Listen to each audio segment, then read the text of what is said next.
In the sale process or the purchase process, what is the lawyer's role in those processes? Yeah, so we'll be engaged to act only for the seller or only for the buyer. And it's important for the parties to realise that we have to act in the best interest of the seller or the buyer. Okay. So sometimes we'll get a phone call from the other side. So say we're acting for a buyer, the seller might call us up directly and say, why are you being so difficult?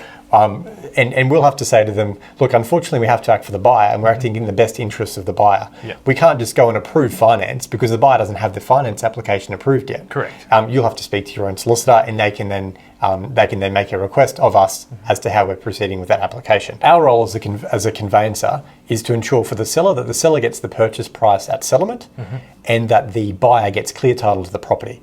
And that means that the buyer gets the property without any mortgages on the title or without any hidden nasties that they don't want. For example, like the land tax adjustment we were talking before, to make sure that all the outgoings are paid up until the date of settlement.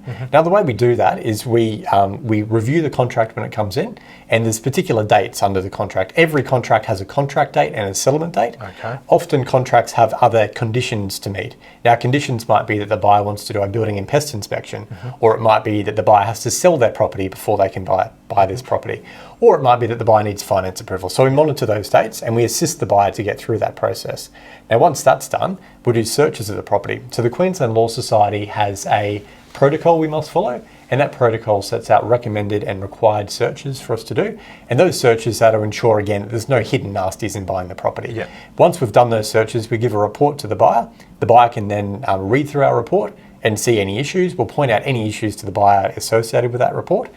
Once that all ticks off, we're then off to settlement. We prepare settlement figures. We're liaising with the buyer's financier or the seller's financier to make sure that they're ready to go for settlement, and then we can settle the transaction. Okay. And look, on most occasions, we settle on the day that the parties set out in the contract to settle. In Queensland, it's important to realise, unlike other states in Australia, that time's of the essence. And what sometimes a buyer doesn't realise is if they don't settle on that day, they can be in default of the contract. Okay. And it's very important that we meet that exact day. So once the contract's signed, it's kind of like like all the wheels are in motion and all the gears are moving simultaneously to try and get everyone. So we deal with the buyer, their financier, and often speak to the real estate agent to make sure everything can be done in time. And it snowballs. And it from snowballs. there.